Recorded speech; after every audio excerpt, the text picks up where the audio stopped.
Kuno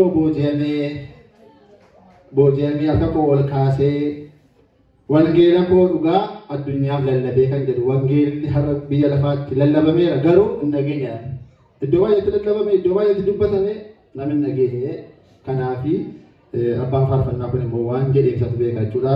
Faarfachuudhaaf maqaa abbaa ilmaa fi qulqulluu sada waaqa tokkootti amannee kunoo bojemi harka kool gadee wangeela dhugaa addunyaaf lallabee kunoo bojemi harka kool gadee wangeela dhugaa addunyaaf lallabee kunoo bojemi harka kool gadee wangeela dhugaa addunyaaf lallabee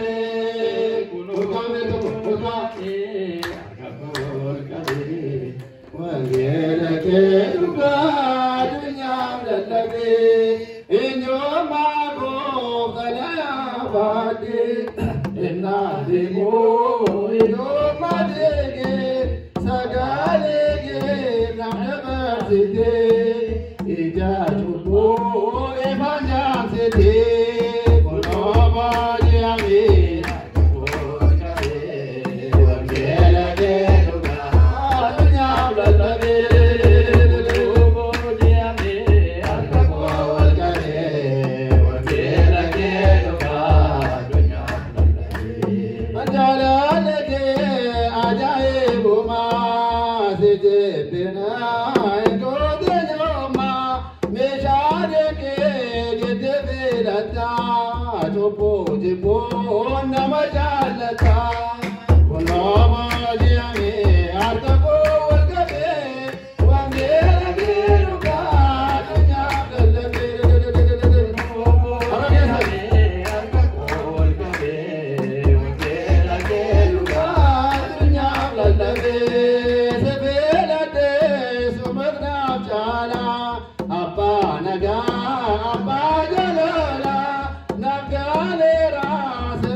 So